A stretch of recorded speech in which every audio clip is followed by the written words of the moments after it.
I know neither of us want to mention any names. I'm not going I, to. I know, and I'm not asking you to. This isn't just that kind of a show, and I don't want it to be that kind of an interview. But you did ask a question. Explosion.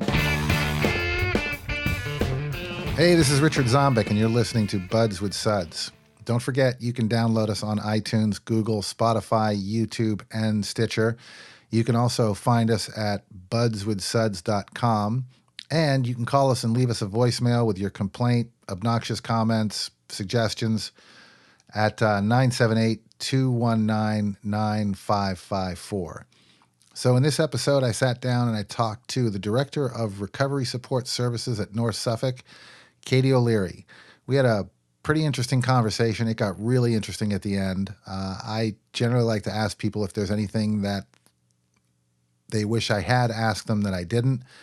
And Katie actually had a response, and we got into what turned out to be a pretty uncomfortable situation. You know, it was one of those conversations that you want to say something, you want to name some names, you want to talk about particular things, and you can't because people might be listening. And so it was one of those, and it looks like we're going to have Katie back for a roundtable discussion on those very topics, which kind of focus around recovery coach training and vetting of recovery coaches and the quality of the training and the quality of the vetting. And it looks like what will possibly be one of our more uncomfortable roundtable discussions. But with that said, here is Katie O'Leary. Katie O'Leary, welcome to Buds with Suds. Hi. I'm so happy to finally be here. Well, I've been every time I see you, I've been asking you when you're coming on the show, when you're coming on the show, when you're coming on the show. And then, what was it, 2 or 3 days ago, you texted me. Yeah. I didn't know who it was because I didn't have your number in my work phone, and you must have gotten the number off the card. And I was like, "Who's this?" And then all week I was going, "Why? Why now?" It was like one of those things. I just went, "Why? What does she want to talk about?" And then you and I talked about it right before we came up here, and it was like nothing. You had time and decided to do this. Well, because I told you I would too, and I like to keep my word these days. So, I finally have some time, and I figured why not? Which is great because I get complaints that I don't have enough women on. So, oh, okay. You know, and, well, that's not why I'm. I know. That's not why. No, you asked me a while ago. So I did. I actually asked you in front of the Recovery Coach Commission. Yeah. So let's talk about your recovery coach supervisor. Yes. At North Suffolk. Yes. So tell me a little bit about North Suffolk and what you're doing over there. So North Suffolk has employed recovery coaches since about 2010.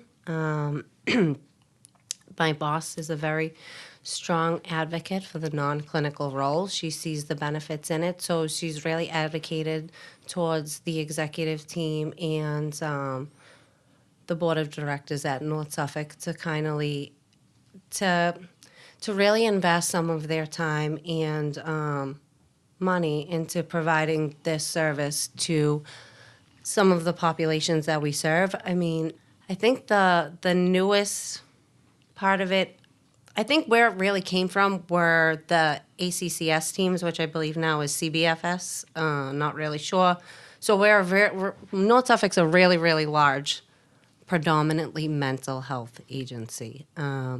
The behavioral health piece is kind of on the newer side.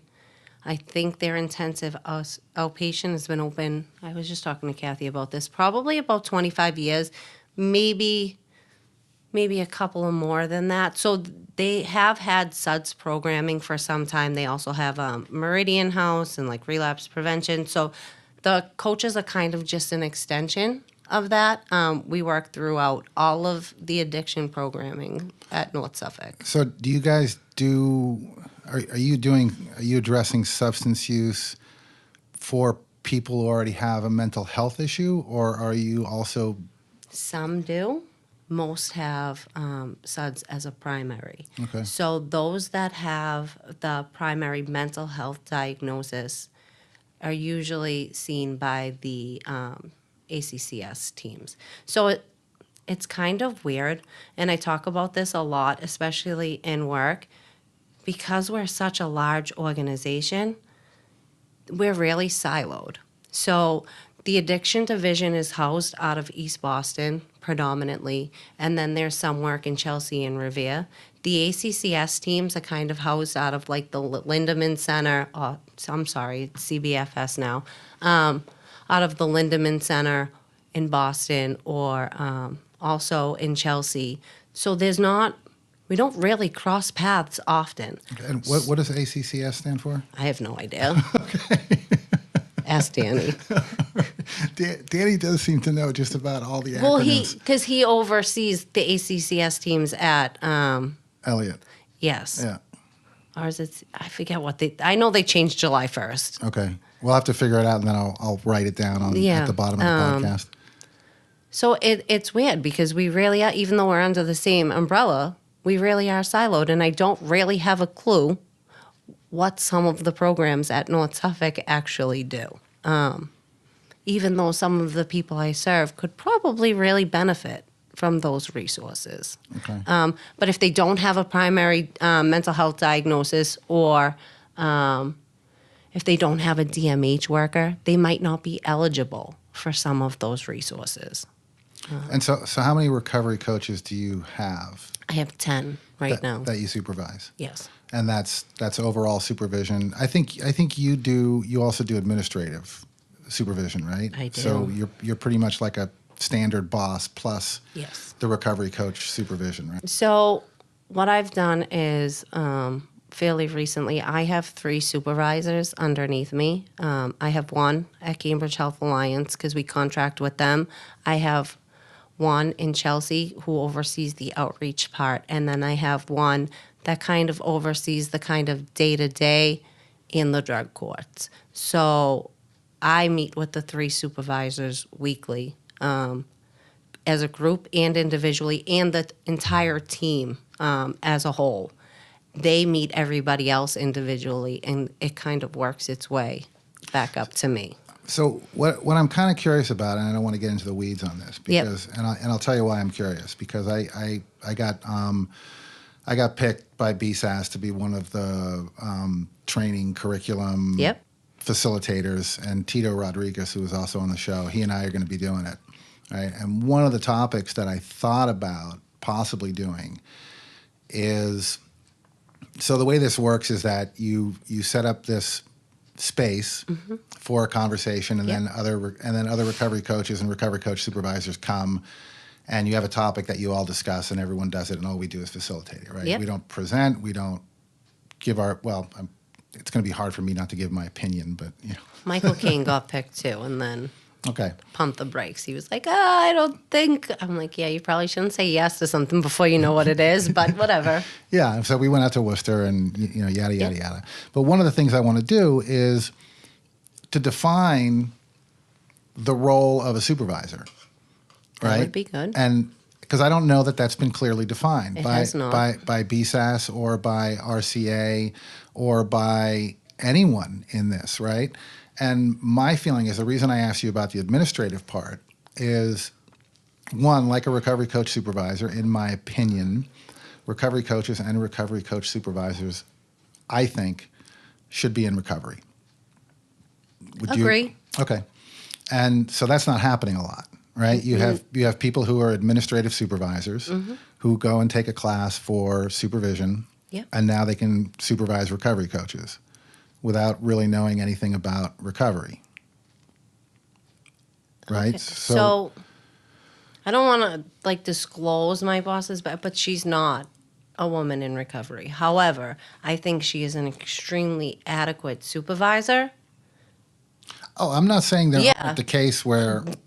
Exactly. There are exceptions to every rule, but predominantly I do think that somebody should have some lived experience in order. And for example, a recovery coach supervisor, the way that I see that role in a larger organization is you have someone who is a supervisor who takes care of the administrative stuff, vacation hours, punitive stuff, And then you have the recovery coach supervisor, who's much more like, and I'm a little afraid to use this term, like a clinical supervisor in a clinical setting, where you're involved in cases and case reviews and how's it going and what resources do you need and stuff like that, right? Where you're more of, you have a similar relationship that a recovery coach has with their recoverees, but you're basically acting as a buffer between them and the clinical and medical community. Okay. Does that? Yeah, it kind of makes sense. Okay. So what I'm wondering is, in your case, right? That's apparently not you. Nope. But what about the three below you? So they deal with more of routine supervision, checking in, making sure that, paperwork or anything like that, if they need help, if they get locked out of like their chronos or their mileage, like, taking a note so that I can request it. It's pretty much just checking in with the coach to make sure they're okay. It's Okay. pretty much what their supervision looks like. Not necessarily like self-care and stuff like that, but like, are you taking care of yourself? Like, Right. is there anything that I can help you with? Are you struggling with anything? Are any of your cases particularly more difficult this week than they were last week? Why? Like, Yeah. Are you overwhelmed? Are you enjoying exactly. your job? Yeah. And Yeah, like yeah. helping them kind of checking their motives and things, especially like when they're working with the court or with the hospital. So it's more of a much more trusting relationship. Right. Yeah. So, right. What I was describing before. And I don't mean And to add, mine's a little bit different. right, because you play more of an administrative role, Yes. and you're involved in the day to day And the corrective action right. and stuff like that. Right. So, And so how long have you been doing that? probably about 4 years. So I've been a supervisor for about 5, a manager for about 4, and then the director for the past July will be 3 years. So you've been a director for 3 years? I didn't know you were a director. I am. Well, let's get your real title then. My real title is Director of Recovery Support Services. No And kidding. hopefully in July, I believe July 1st, I will be a senior manager and part of the exec team. Well, I had no idea. Yeah. Katie, that's fantastic. It Good for is. you. I always thought you were not just. I mean, I'm just a recovery coach supervisor, but I've introduced you and Yeah. said things about you as Katie O'Leary, the recovery coach supervisor at North Suffolk, and you're now. Which I am. Now I'm nervous. Why? Just kidding. I know. So how did you? If you're anything like me, you got dragged into this role and field kicking and screaming. Not necessarily. This role, it was so.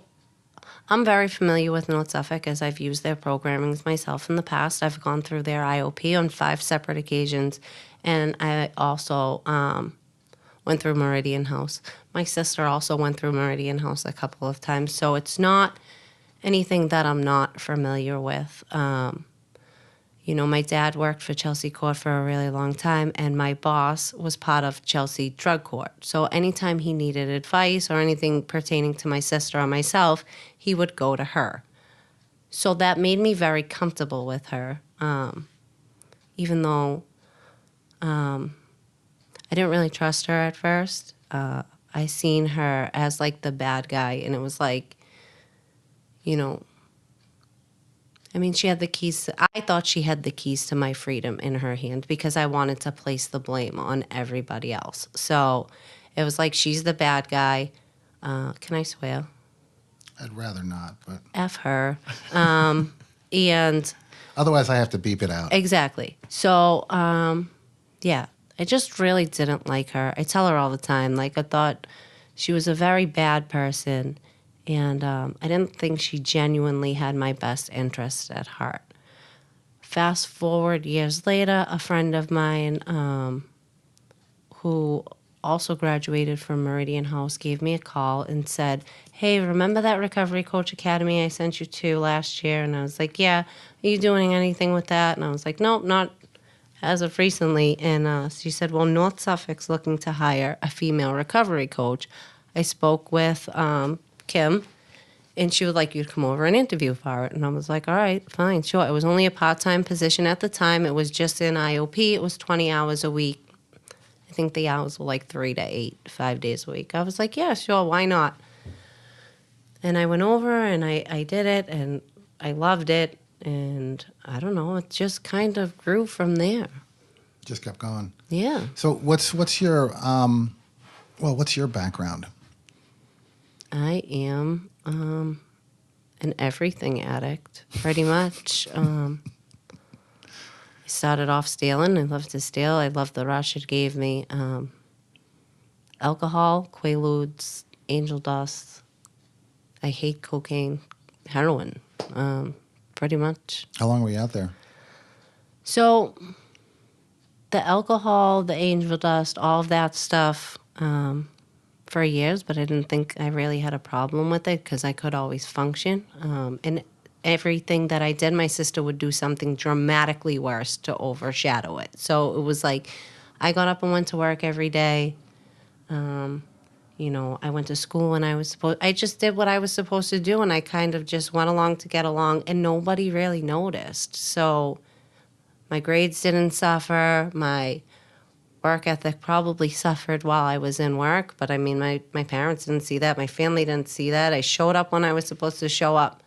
It wasn't until I stuck a needle in my arm that, like, things got dramatically worse really quick. And, like, honestly, if I sit and think about it, I have much more time clean and abstinent from heroin than I do actually running around and shooting heroin. Like, the pain got that quick. Like, I'd go out for 6 months. I'd get clean for 8.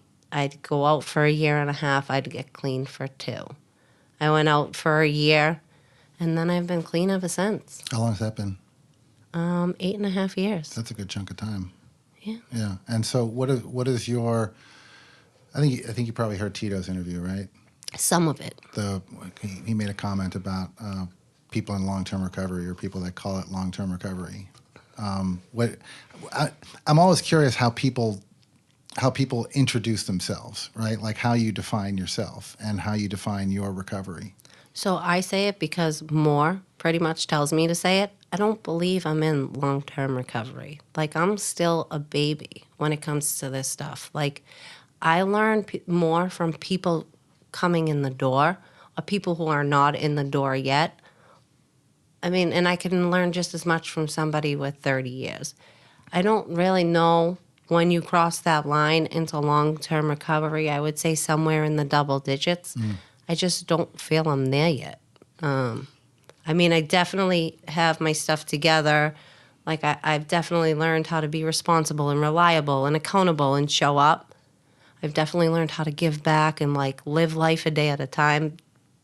But do I think I'm, like, an AA or, like, recovery guru and, like, I have more than... No, I'm just not... I'm not there yet. Yeah, I find it interesting, and I find different people's reactions interesting too, because you'll see someone, it's like, and I mean, Tito probably put it the best, and I wish I had a clip of that, because he was what did he say? He said it's he sees people, it's AA, right? It's people that say that they're in long-term recovery. It's like 20 years or more, and then you see someone say I'm in long-term recovery and they've got like 3 months, and it's like no. Yeah. You haven't even started. And I feel the same way sometimes. And January was like 12 years for me. And That's awesome. and I still don't feel like I have this wrapped up. January what? 29th. Oh, we're so close. On the 25th. Really? Yeah. A lot of things happened to me on the 29th. My birthday was on the 29th. My dad died on the 29th, and I got sober on the 29th. Well, at least that's my sobriety date. I think that might be the day I went into the hospital and almost died. But even today, right? And I think that's, to me, what we were talking about earlier, recovery coaches, should they be in recovery, blah, blah, blah. And yes, because I have 12 years, you have 8 years. We still have bad days that are based on our affliction, disease, state of mind, whatever you want to call it, right? And what surprises me every time is when I run a group on Tuesday nights here, and what surprises me constantly is that I can be having a bad day, and for people to see that who are like 6 months sober, it's good for them. excellent right? for them. It's like it's good for them to know that I don't have it all wrapped up. I have really bad days. Yeah. Like really, really bad days. Yeah, And like I know. even for my coaches to see that, because I think sometimes because I've been there longer than them, or I've been doing this longer than them, they put me on this pedestal, and like I'm really not. I'm the same person day in and day out, and like we're all on the same team, and that's how I see it. Like, yeah, sometimes I have to be punitive, and like other than that, like our role and responsibility is pretty much the same. It's to keep each other safe and to keep the people we serve safe. Well, as safe as we possibly can. So how do you get your referrals at North Suffolk? Where do they come through? So it's a little bit different there. A lot of our referrals come from the court. Predominantly, all of them come from the court because we do all of the recovery coaching for certain drug courts. Everybody that is in those drug courts, it has a recovery coach. Some of our referrals come from Meridian House. Some of them come from IOP. It's usually during transition stages. And Meridian House is it a It's a 9 to 12 month therapeutic community. okay? So it's like It's a residential. okay. So it's not a detox or a It's a CSS or anything like co-ed that. residential Okay. at that. So like, I mean, would you describe it as a sober home or No. Okay, It so, is a very strict, structured behavior modification. so like a CSS or Nope, it's a residential. An RRS. okay, Yeah, okay, and would you say 9 to 12 months? at least. Okay, and so you get people from there that Usually, like when they get discharged or when they are graduating or ready to complete, we'll get them during that transition phase into like sober housing. We'll provide them with the aftercare plan. We'll help the clinicians find them adequate housing and then kind of just transition them into whatever community they're going into, just so that they know what resources are available to them and they feel safe. okay, and then others from the court and not. So I'm curious about the referrals that you get from courts because I know you can't generalize. Yeah. But if I were to generalize, I would say that most of the people that you're getting from the court, just because I'm biased, would be kind of resistant. Is that accurate, or do you find that I'm? It's 50-50. So at the beginning, yes, it was very, very difficult for people to trust us. I think because we've been embedded in certain courts for so long, and they see how people in the later phases of drug court react and respond with us, that kind of sets the tone for the newer people coming in. And it kind of depends on the coach too. Like some coaches have a much easier time building rapport with other people. I know that a lot of people don't trust me anymore. And I think it's because I'm not just really boots on the ground anymore. I have a little bit more authority attached to me. So it's really, really difficult. But people that have come back into drug court or people that have come back into the court system that know me from before kind of gravitate towards me a little bit more than the newer coaches because I have a better working relationship with most of the judges and the POs because I've been around a little bit longer. So as much as they don't like me, when it comes time to go to court for somebody in IOP or Meridian House, the person they usually ask for is myself or somebody that's been there for a little bit longer, like Michael Caine, or just because we do have really good working relationships with most of the probation officers in certain courts, not in all courts, but in certain courts. So you said like they don't trust you as much anymore. Those are the people that are being referred? Yeah, but I don't really do a lot of day-to-day with recoveries anymore. Yeah, but I'm curious, like, what do you think that comes from? Do you think it comes from the title, or do you think it comes from really? Yeah, I do. They definitely see me in a different light. It's not the same as it was when I mean, I'm kind of behind the scenes. So, like, I don't know, a typical day for me is like meeting. In drug court, like I do the team meeting, I don't facilitate the group anymore. So they don't get that one-on-one time with me that they normally would. And I only do that in Chelsea. I don't do it in any of the other courts. So when I do show up at court, it usually means that something's wrong. So you're just And I'm going there to address it with the probation department or the judge. Other than that, they don't really have any exposure to me other than what they hear. So I have a really good relationship with most of my coaches. Some of them better than others. I know them on a personal level as well. Michael Caine's like my brother. So the way we speak to each other is much different than I would speak to somebody else. Just because we've known, that's just how we talk to each other. So like people, they're always like, why are you screaming at him? And it's like, I'm not. I love him to death. Like, but it's just how we talk to each other. And like, I don't know. No, it's interesting because I guess with that title, because I'm curious because I was just promoted to recovery coach supervisor, right? And initially, security had put that on my badge, right? So instead of peer support specialist, it said peer support supervisor. And I got the badge, and then I was looking at it, and 2 days later I went back and I go, just leave it as peer support specialist, right? That's what we all are, right? There are 4 of us now, and because I don't want that, I have it on my card. I commend you for that. I have it on my card because I don't really have a choice, right? It's on my business card, but it's like I'm a recovery coach, and I used to do the same thing in restaurants, right? I ran restaurants for a long time, and it was like, look, we're all working together. I just happen to be in charge. That's the title they gave me, but we're all doing the same thing, right? It's the same thing. And I feel the same way about this. I still see people. I still get referrals. I still run my group. So it is kind of interesting because when you said that, I went back to and I think you probably heard most of the shows so far, right? So the one with Keith Scott, right? Yep.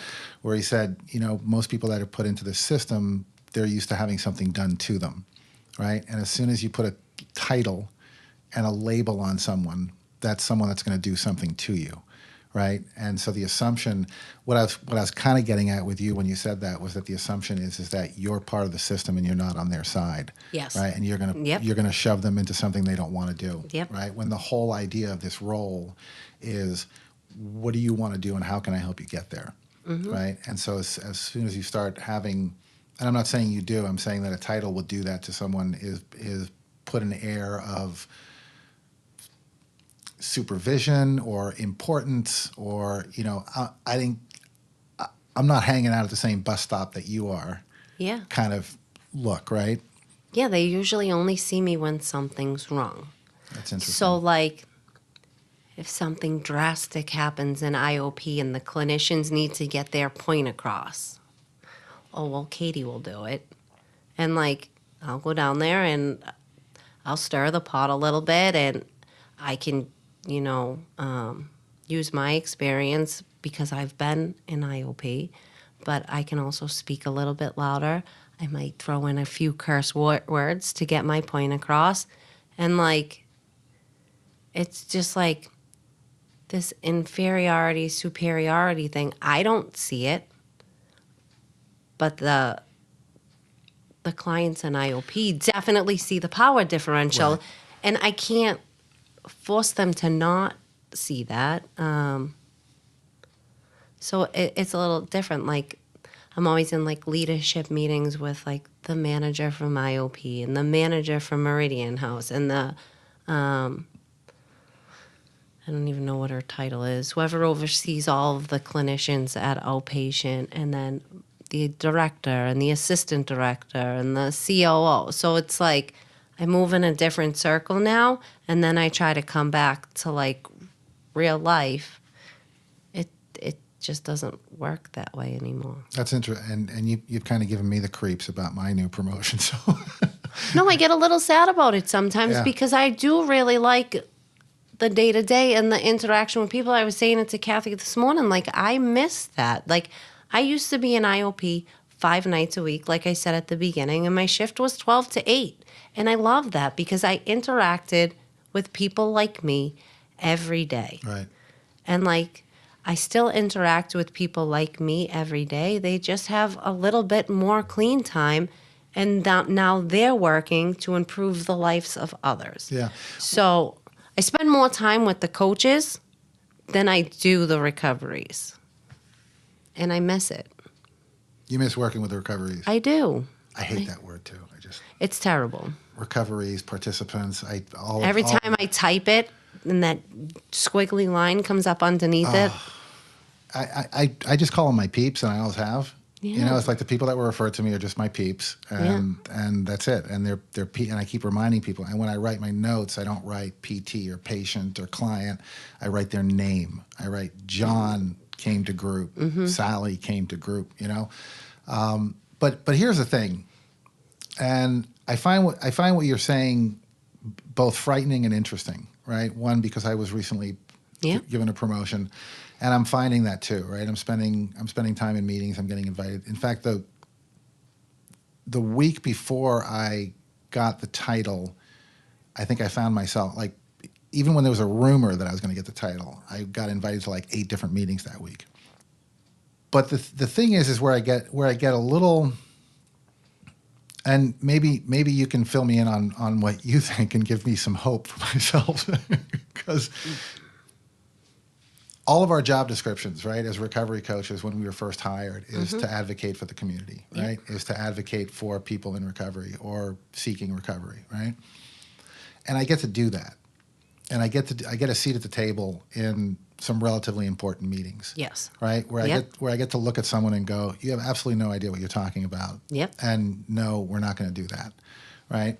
And I do get to change minds, right? And I do get to advocate not only for the addicts, alcoholics, whatever you want to call them, the people that get referred to us. Voiceless. I get to advocate for them, but I also get to advocate for the recovery coaches, right? And the recovery coaches are an extension of the recovery community because they are in recovery themselves. In the community at large. Exactly.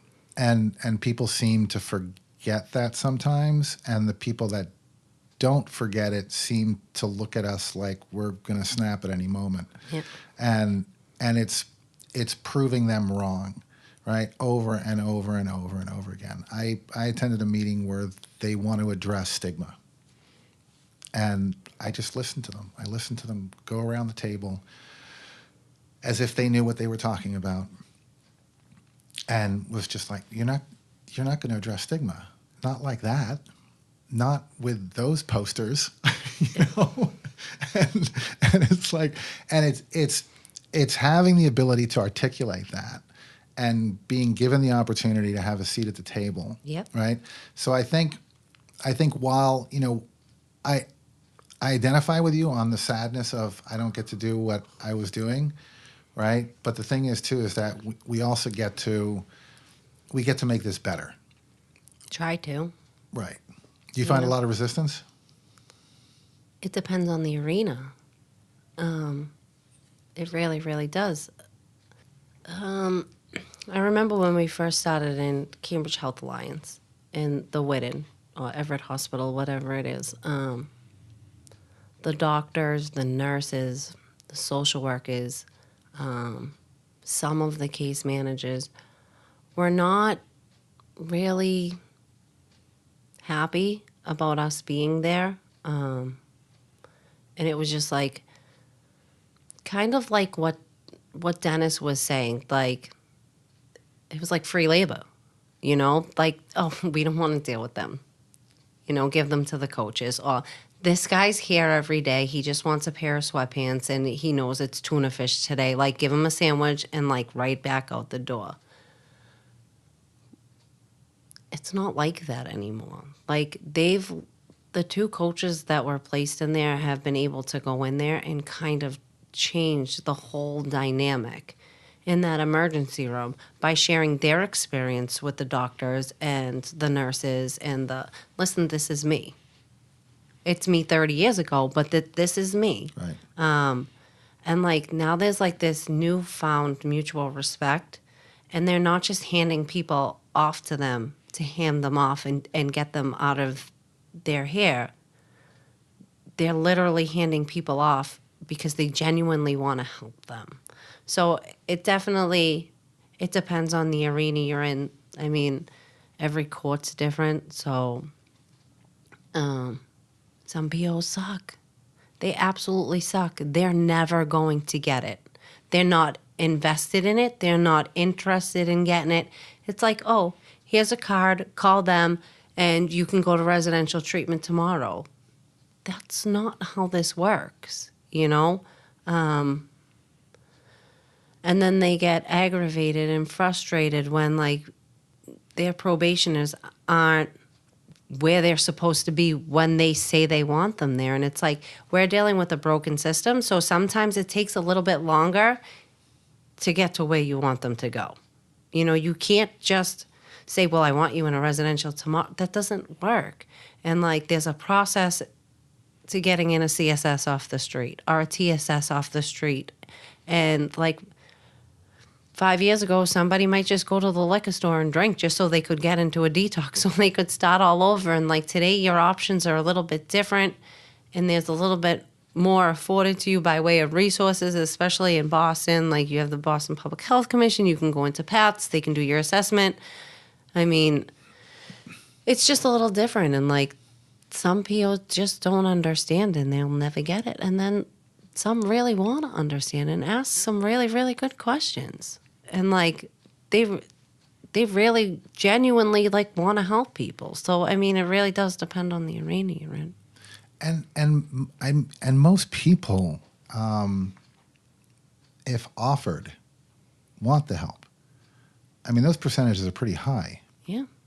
Yeah. And especially if there's a little tweak of coercion in there. Because their pain is usually... Well, hold on. Because that's a big word. Let's explain. How define coercion, though? Well, if it comes down to, you can go to a treatment facility and help yourself Or and jail. get better, or you can go to South Bay. What would you rather do? Okay. I mean, you're still giving them a choice. They may not like either one, but 9 times out of 10, they're going to say, well, I'm going to go to treatment. I don't get many people saying, like, give me my time. Some, Yeah, no, but not many. Yeah, I'll agree with you on that point. I wouldn't say agree. I'll concede to that point. What? I don't think forced treatment always works. So No. that piece of coercion. Right. Yeah. But also what I'm kind of referring to too is some of the statistics that we've talked about on the show before too. Is that, you know, the statistics from Vancouver that say that, you know, 91% of people who are in active addiction who are offered help want it, right? And for the medical community and for the courts and for anyone who's dealing with this population, it should be like shooting fish in a barrel, right? You should be able to. It's just like this is not where they want to be. No. This is not how people want to be. And if you're offering them legitimate help, granted, sometimes on their terms, they will concede and seek it, right? Regardless of what that is. But if you're treating them like we've been treating them for decades now, it's not going to happen, right? And people are going to continue to die, and that's what's happening. So, And I found, like, that was like a real turning point in Chelsea Drug Court, was giving people a say in their treatment. What do you want to do? What have you done in the past? What works for you and what doesn't? Who knows what works for them best other than the individual? and is that the recovery coach determining that, or? I mean, the recovery coach can have that conversation with them. The clinician can have that conversation. The probation officer can have that probation. It's like, it really is a team effort there. The judge has an open door policy. Like, if you're struggling or you need help, come have coffee with me. My door's always, just ring the bell. Come on in. I'll get off the bench. Like, let's just have a conversation. What are you struggling with? How can I help you? And you're saying, with the exception of some POs, those conversations are being had in the courts. Yeah. So, And most, I'm not going to say all. There are some drug courts that are much more advanced than others. and what does that look like? It's a lot healthier than it was, because you're giving people some buy-in and some autonomy into choosing their own path, you know. And when they feel like they have a say in the matter, They're more invested. So someone now are these offenses? Are they drug offenses, or are they any number of offenses that involve drugs? Yep.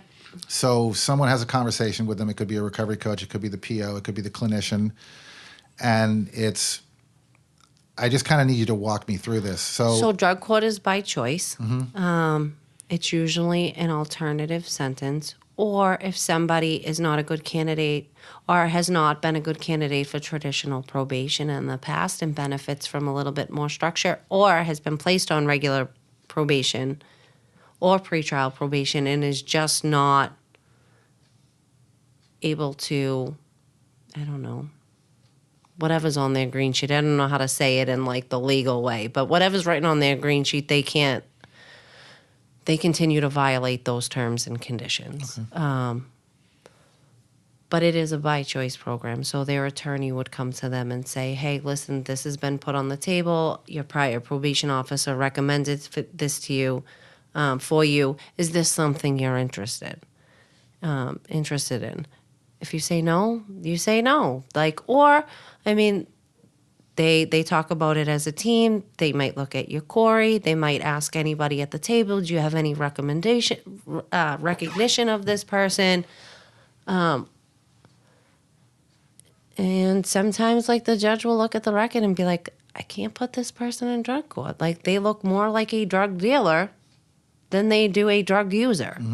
You know, but they want to get everybody's opinion. It's not like the judge's decision's obviously the end all be all. However, in most courts, they do want the opinion of all of the treatment providers that sit at the table as well.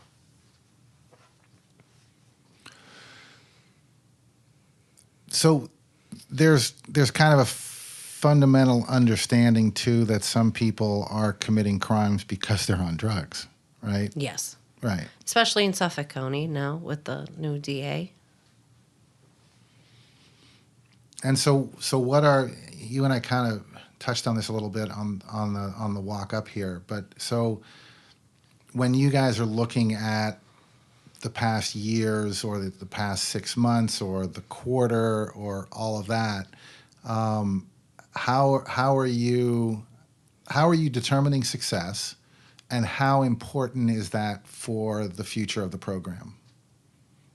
So I don't think that success as a whole, for this added benefit to treatment, is measurable. I think per the individual, it can be measurable, but how do you measure success? My success is going to look a lot different than yours. I might want to go back to school or, get my bachelor's degree or get my LADAC or, I don't know, any number of things. I might want to buy a new car or buy a new house. Like, that might be success for me. It's not, but how do you measure stuff like that? Yeah, and I think that this is the kind of overall problem and overarching problem that we run into, right? And You can't collect data on this. I know, I know, and it's the same thing with insurance companies and how they're paying for this, right? Is you have to have a wellness plan and they have to meet these certain goals, and how are they getting along on their goals? And we're not going to pay unless they're. The other issue with that is like, okay, so they want you to have a wellness plan. Fine, that's all well and good. You obviously can't measure goals. Everybody's goals are different. You can't measure the objectives that go along with the goals or the interventions that go along with those objectives. It's almost impossible. But anybody who is contracted with insurance right now is also contracted with the Department of Public Health. So you have to be a BSAS licensed outpatient provider in order to contract with any of, let's say, like Beacon Health Options or Tufts or any of the Mass Health providers reimbursing for recovery coaching. And the problem then is, in order to stay in compliance with your contract, you also have to do ESM forms. So that's another 6 pages of paperwork that you're now adding, which takes away of the beauty of the one-on-one kind of conversation. Like, oh, so by the way, did you graduate high school? How many kids do you have? Are any of them Indian? Like, it's just, how much money did you make last month? Do you get paid biweekly? Is it SSI? Is it SSD? It's just, and that's how they want to collect data. So the insurance company, even though they're working with BSAS, doesn't understand that those forms also have to be filled out too, or you're not in compliance with your contract. So it's a lot more paperwork than it necessarily has to be. Yeah, and Katie, what I get concerned with is that you have insurance companies and you even have organizations that are collecting this data and they're putting this data together, and then they're using that data to determine whether or not a program is successful. For example, you've contacted this many people at least once in the last 2 months, 3 months, 4 months, 6 months, whatever, right? Yep. And that number is being put up there. And how is that determining anything? So right? the insurance company is 5 touches over a 30-day span. One of them has to be face-to-face. The other can be text, collateral, phone, outreach, attempted, or no-show. So I talked to somebody once, face-to-face, in 30 days, and then I attempt to outreach them and leave them voicemails for the next month, and they don't get back to me. But I can bill the whole entire month if I want to. Right, and then you eventually. I mean, we're all pretty sneaky and manipulative anyway. And that's the way we've been. I'm not accusing anyone of anything. I know you're not. No, I know you're not. But there are people out there that are going to take advantage of that. Well, but the thing is, too, is that even if you're not the type of person who would take advantage of that, you might feel like you have to in order to continue to do your job and to do it correctly and to even give someone a chance, right? Because if I haven't contacted someone 5 times in a month and they fall off the rolls, and then 2 months later they call me and want to go to detox, right? They've fallen off the rolls. They're no longer insured or insurable for this particular service, perhaps, right? And this is what happens all the time. I mean, I had someone that, like I was telling you earlier, I had someone who I hadn't heard from in 3 months maybe, and I'm driving back from one appointment, and I go, you know what, I think I'm going to give her a call. And I give her a call just to say hey, and she goes, oh, yeah, you know what, I was just thinking about you. I was going to call you. It's like, well, what are you going to call me about? Well, I really want to try this again. And 2 weeks later, we get her into detox, right? Had I not been able to do that because of the way that we do things here, which is non-billable, but had this been billable, she would have fallen off the roll. She would have gotten lost. Insurance wouldn't have covered her. Therefore, she wouldn't be on our radar anymore, right? And so what I get concerned with is that, in order to keep that going, because we just take that one example, right? Now in the future, I'm not saying I do this, but someone else might, is, okay, I'm going to reach out to every single person I have every 3 months. Of course. Just because, right? Or 5 times a month, just because I know how this works. And they may pop back up again and need me, right? I'm not saying it's nefarious. I'm not saying, but not knowing how this works and looking at it from an insurance perspective, it looks like fraud. So what's going to happen is this all happened with CSP. So when community support rolled out, insurance pulled all of this money into this new service. And it was like, oh, my God. And then 2 years later, they came out and they audited everybody. And then all of these agencies had to give back hundreds of thousands of dollars because they were not up to code or standard with the insurance company, which is what I'm afraid is going to happen here. I've tried to contact Adam Stoller. We started a few conversations about, so I work really closely with AHP, which is the Advocates for Human Potential. They oversee the ATR grant. They come out and do training audits every 6 months. So they show you this is what we're looking for. And they've done that every year since I've been there. Anytime I have new staff or new billing people come on, they come out and they do training audits and they show you exactly what they're looking for. So that way I can train the coaches appropriately too. Like this is how they want you to do it. If the insurance company could come out and do that and let you know exactly what they were looking for and what they wanted, other than putting, I don't know, 3 pieces of paper together, like these are the insurance specs, these are the insurance regs, this is what we want you to do. Here's a webinar, there's 5,000 people on there, and like type in your questions and we'll get back to you later. Like that's what we got. And oh, by the way, we're rolling out in 3 days. After it was pushed back 3 months and then pushed back another 3 months. And I mean, it was really, really confusing. You got MBHP, you got Beacon, you got Tufts. They all look different. Beacon and MBHP are fairly similar. They've been really, really good about, contacting people, and like people have insurance lapses all the time. So I remember speaking to the woman, I won't say her name, from MBHP, and she was like, well, this person didn't have insurance for a month, so like we can't reimburse you for that, and yet you continued to work with them. Of course we did. Like this was a non-billable service, more so for me than it ever was reimbursable. I mean, it just became reimbursable in July. So for 6 years, it was non-reimbursable. So it was piecemealed through grants and contracts, and my salary is getting paid regardless. My coaches' salaries are getting paid regardless.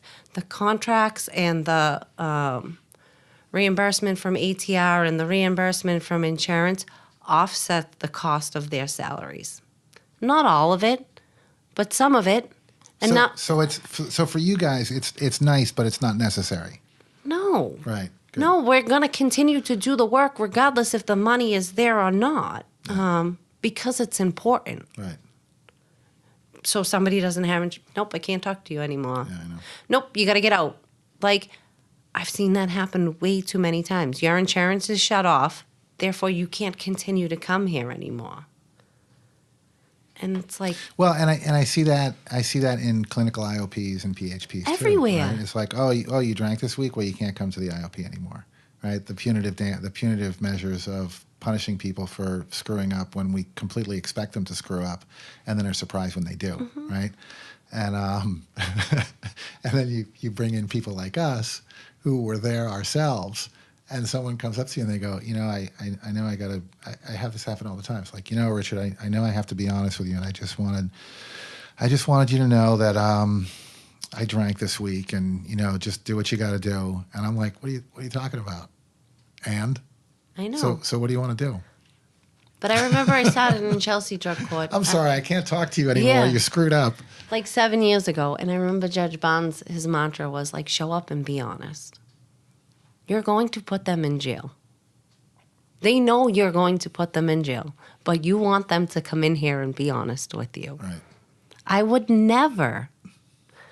So let's have a conversation about that. What is the alternative? What can we offer them that is incentive-based, that will help them show up and be honest, so they're not getting punitive consequences. Right. Well, and how can we highlight the fact that you were honest? Do you know how much growth that shows? Yeah, but there's a long history of tough love and thinking that you're going to change someone's behavior by brutalizing them, or putting them through boot camp or whatever, right? And it's been proven time and time and time again that doesn't work, right? But there's that residual kind of attitude that still is kind of lingering, and I think that's why, like, the look of shock and surprise when a recovery coach who's been there and shows a little bit of compassion and is willing to act as more of a guide than anything else, right? There's that relief, right? And there's that freedom to know okay, I'm part of this. He or she, or they're going to let me do this the way I want to, right? And I do that all the time. It's like, what do you want to do? I want to try some controlled drinking. I'm like, okay, but I'll probably see you in the ER, Yeah. and then we'll have another conversation, and that's okay, right? Or, geez, but I really screwed up. It's like, yeah, okay. So what do you want to do, Yeah. right? Yeah. And that there's no punishment for it. And you're absolutely right. You go to court and you just be honest with me. Well, okay. Well, you go to jail. Well, I'm not gonna be honest again. I can tell you that. But it's not necessarily like that anymore. And like, I do think that things have significantly changed since I've been in drug court. Not because of me, but just because there's like this whole paradigm shift in general. I mean, you see it with like law enforcement and community policing, and obviously not all police departments or not all police offices.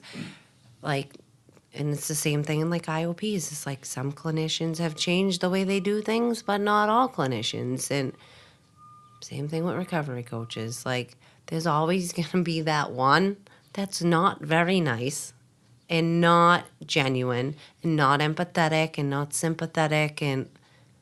But there truly are some really, really good people out there that really want to help.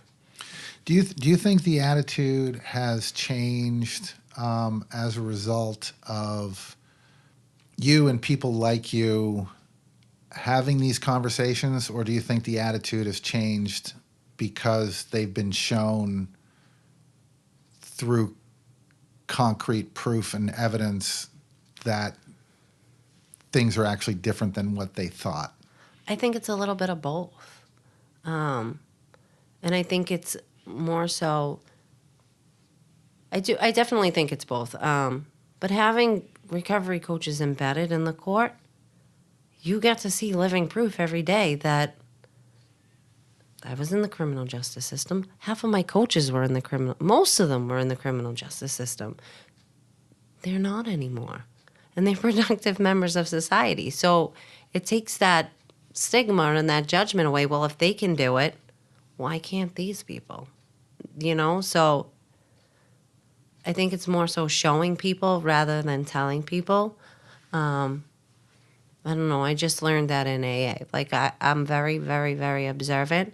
And, like, I always watched what people did rather than what they said, because I wanted to make sure that their words and their actions were lining up. Because a lot of people can quote the big book and, like, talk a great game, and it's like, I'm saving lives. And it's like, but you're taking a 15-year-old out of the cushion house and you're getting her pregnant. Right. So I can quote the big book too.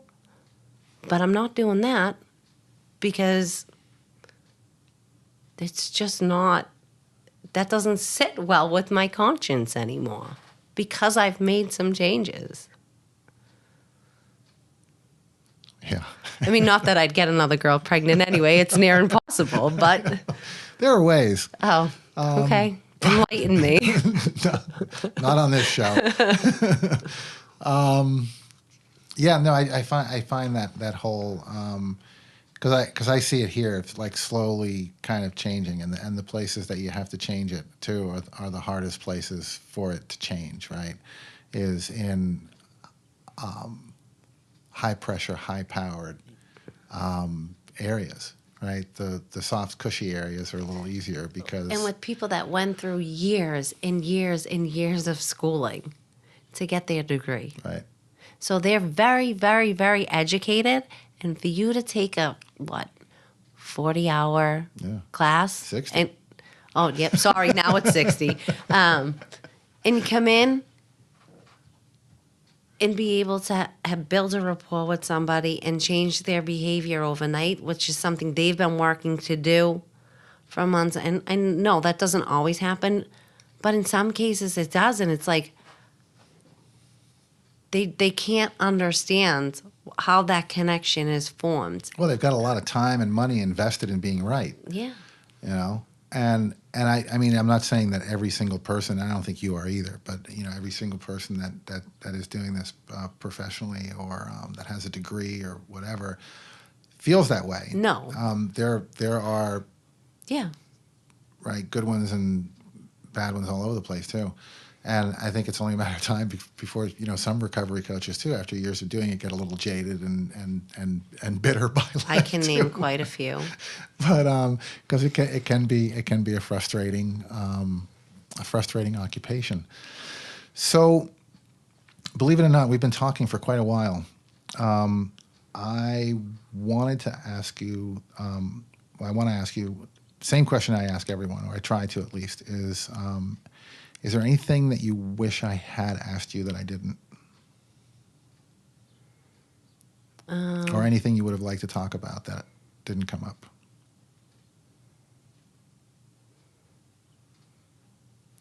Yeah, actually. So I talk to Dennis quite frequently. We send each other funny pictures back and forth from time to time. And we were talking a little bit the other day about trainers and facilitators. Not necessarily for BSAS or High Point or AdCare or CARC, whatever. But, like, how do they vet them? That's my question.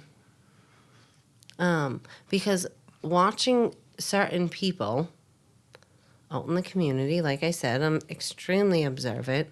And if I'm questioning your ethics or boundaries, how can you be teaching ethics and boundaries to other people?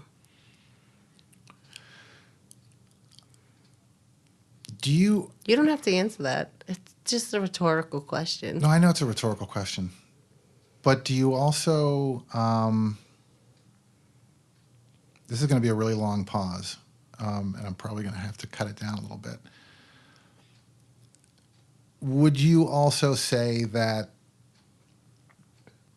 you could say that you were under the impression that some of the people teaching these classes only read the material the night before? Yep. Right. Yep. So that's what you're getting at. Yep. Is whether or not the people who are teaching or instructing or facilitating actually have the wherewithal or background Yeah. or education to be teaching these classes. Yes. Yeah, and I think that's an excellent question. I don't know that either of us can answer that. It scares me. Well, I appreciate the question. I mean, I saw that. I've seen that in several classes, and I've told a couple people too. It's like when you go to some of these classes and you go to some of these events, is why aren't there more hireable people? And Yeah. so I used to run a bar in Harvard Square. Okay. And the Harvard students, the women that used to come in, they used to talk about the MIT bars Okay. and the bars around MIT. And when they were going to bars looking to pick up guys, Yep. and the term they used were the odds are good, but the goods are odd. Okay. Right? There's Yep. plenty to pick from, right? But not a lot you'd want to pick. Yep. Right? And I wonder sometimes if that is. I do find. I do find a lot of the instruction lacking as far as content, particularly around what you said, the ethics and Supervision. did you take Like the, you said, did you take the supervisor training? I was in the pilot class. So it was suggested that I take it again because a lot of the material since then has been taken out or edited. They're not going to teach me anything that I don't already know in a training. That's not how I learn. I learn from interaction with other people or watching what not to do. Right. And okay, so So let's back up just a little bit, because there's a certain amount of, and I don't say I agree with this, but I think a lot of instruction around something like this is to a large degree kind of CYA, right? It's you were taught this, you were taught ethics, you were supposed to know this, blah blah blah, right? It's like handing someone a handbook, an employment handbook, Yep. right? Here's the policy of the place that you're working at. This is what we expect of you, so that when you screw up, You signed this piece of paper. you sign this piece of paper, you agree to it, and here's where you deviated from this, right? So I think there's a lot of that. Did you When- actually read it? Well, You probably did. I didn't. you're supposed to, Yeah. and whether you read it or not is irrelevant, because You signed it. It's kind of like committing a crime and saying I had no idea that that was a crime. You're still guilty of that crime, Exactly. right? Irregardless of what country you're in, or even if you're a foreigner, if you commit a crime in another country, your ignorance of that crime does not make you innocent, right? Exactly. So same thing with manuals and blah blah blah. To your point about the supervision and supervisor training, not many times, it is stipulated that you already have to be a supervisor in order to take the supervision training to be a recovery coach supervisor. Okay. You have to have that title, correct? I don't know. I think that's part of the requirements of the class. Okay. And many people who take that class are not supervisors and are not actively supervising other people, yet they're Okay. still in the class. Yep. And it's supposed to be on how to supervise recovery coaches, but most of that class seems to be on how to supervise people, not necessarily recovery coaches, Agreed. right? Yep. Is that I just remember the cauldron. That's pretty much all I remember from the supervisors training. I don't know what it was in regards to, but I remember them talking about a cauldron. That's sad. yeah.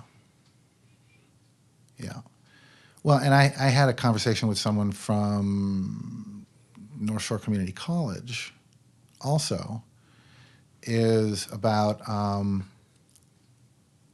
the overemphasis on MI, on motivational interviewing, right? And how there's a big push for us to learn more about motivational interviewing.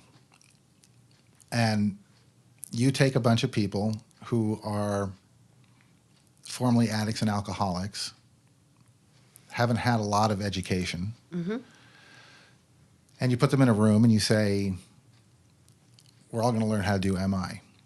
What do you think the chances are of 70 to 80% of those people in the room going, this is how I have to do my job? The way that I've been doing this anyway for the last 10 years goes out the window, because this is how I'm expected to do my job. Okay. And then everyone tries to become an expert in MI. I took MI for 3 hours with the Gavin. Well, but you know what I'm saying. Yeah. Right?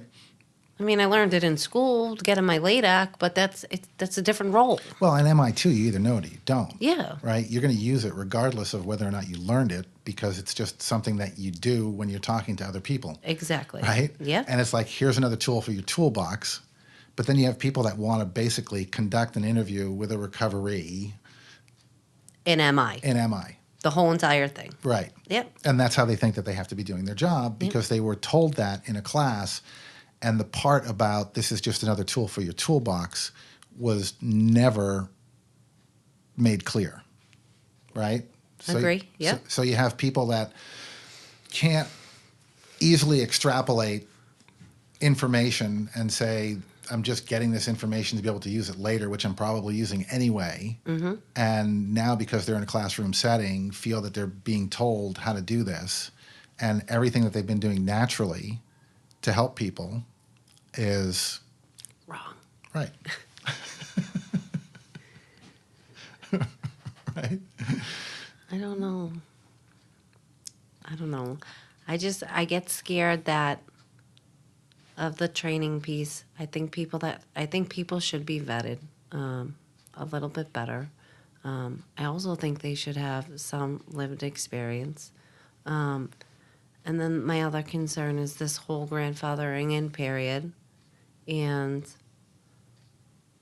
one person working for MBS ACC and kind of overseeing this whole piece. I don't know how many people got their supervision signed off on just because they asked a supervisor to sign off on it. So, yeah, it just worries me. So I know neither of us want to mention any names. I'm not going I, to. I know, and I'm not asking you to. This isn't just that kind of a show, and I don't want it to be that kind of an interview. But you did ask a question. And I'm curious if you can give an example of why you asked that question. Not without throwing people under the bus. Okay, so there's no way to really do it in vague terms. No. So overall, the question was... I just know, so I can give you an example. I have had numerous people reach out to me since the original grandfathering in period, asking me if I would sign off on their supervision. Yet, never seen them. Without having been their supervisor. Exactly. Okay. So that alone says a lot. And it's not just one. There were multiple people. It says at least that it's happening, Yeah. is what you're saying. Yeah. Okay. Well, you said it says a lot, and I'm just wondering what Yeah. that a lot means. Yep. Is that it's been happening. So that there are coaches that are working, presumably having had supervision and really And haven't. maybe, and some of them, in their defense, were working in the fields or volunteering. Their agency just did not have a supervisor to be able to sign off on their hours. Right. But some of them didn't do the hours at all and just wanted it signed off. And sorry, you're going to have to ask someone else. Yeah. Well, I feel the same way, but I haven't had to sign for anyone yet, so I'll let you know when that happens. Yeah. Okay. Well, that was an interesting little wrap up. Yes, it was. I think probably one of the most uncomfortable conversations I've had on this show. Well, because we're both trying to be very careful. Yeah, I know, and it's and that's annoying. Yeah. You know, because there is some stuff that needs to be fixed. And actually, one of the questions that I did want to ask you was, and it kind of rolls into this whole conversation, is about, you know, Charlie Baker's Recovery Coach Commission and how badly that's going to screw all this up, right? It could be horrendous. Yeah. And it could be really, really good, too. It depends what they listen to. Exactly. And one of the questions that I've asked several people too, and we've had conversations about this, is that whole question from what's his name, Duckworth, with Blue Cross Blue Shield. Is he consistently and continually asked the question about what's the difference between a recovery coach and a recovery coach and a sponsor? They're similar. I think so too, and they're based in the same. Exactly, and that should be the So answer. let's appreciate the fact, because that piece works so well. So this is a little bit more evidence based than that's. You're never going to get any data on that sponsor-sponsee relationship. Yeah, but Katie, this is what I think about both the sides of this question, right? I think one, that question is asked in a way, and we're all very suspicious, right, and skeptical people. Yep. And that question is asked, I think, in a way to say, why should we pay recovery coaches when there are perfectly good free sponsors around? Okay. Right? And Yep. I think, and that might be just me being me, right? Yep. And naturally negative, and just think that everyone's out to get us, right? The us versus them kind of Yep. attitude, right? So that said, I think that I'm not the only one that feels that way. Yep. So the question is being answered by people on these panels with that in mind, right? They're trying to figure out Why they're different. and what makes us valuable as recovery coaches as opposed to sponsors, right? And the answer that you just gave me is the same answer that I've been giving, which is they're basically the same. So back in With the when exception Charlie Baker was inaugurated, his first stop after his inauguration was a roundtable discussion at East Boston Health Center.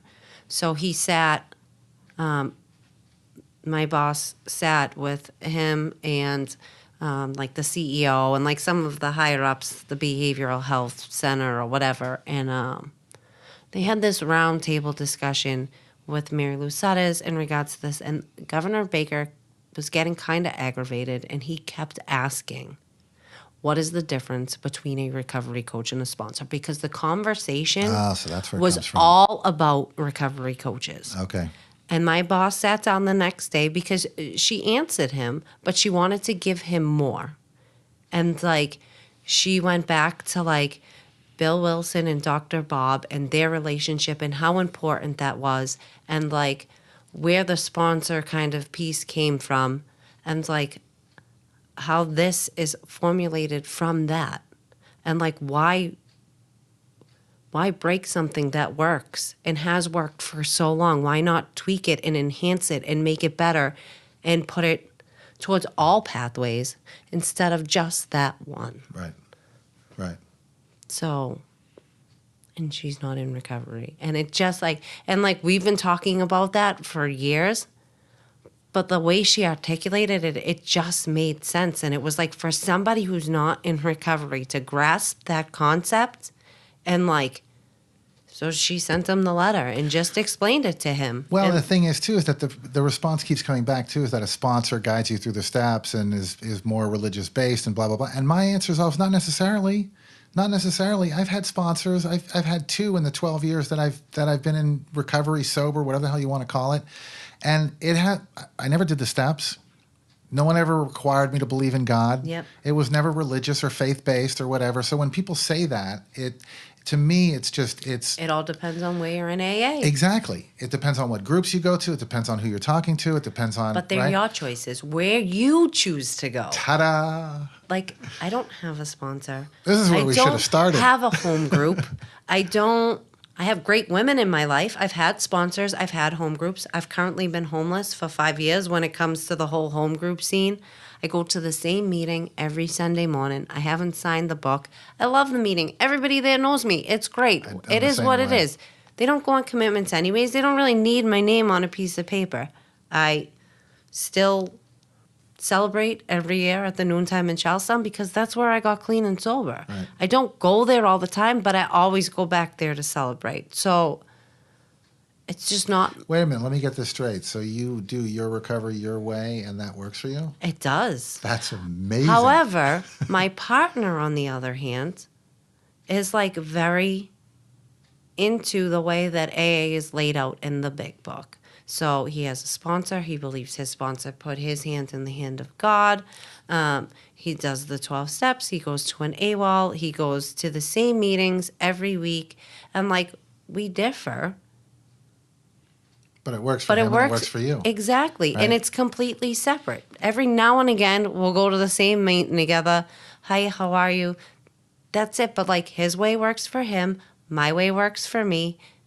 And it is what it is. Like, I don't tell him that my way works better, and he doesn't say his way works better. He says when I'm grumpy and I'm aggravated and I'm angry, Katie, maybe you should go to another meeting this week. And that's it. And then we leave it alone. And that doesn't piss you off? No, because he's right. Yeah. You know? Yeah. Because he knows that's what works for me. We should have started with this right here. We should have. We're going to have you back on a roundtable. Okay. And then we'll pick a topic. All right. We'll pick sponsorship over recovery coaching Yeah. or something, and we'll have like 15 people in the room. Perfect.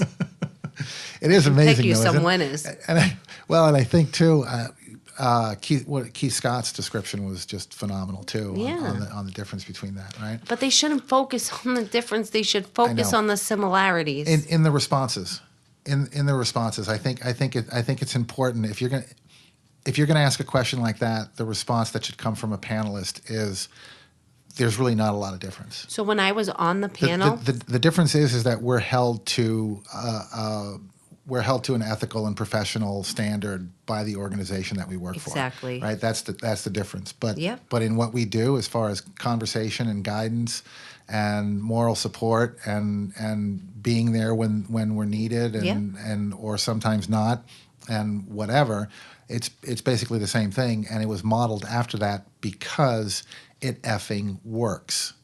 exactly. All right, I think that's a good note to wrap it up. Perfect. Katie O'Neilly, Katie O'Neilly. I'll take it. Katie, thanks for coming in. It was great having you on the show. It was great to be here. I can't wait to come back. Great, Thank you. thanks.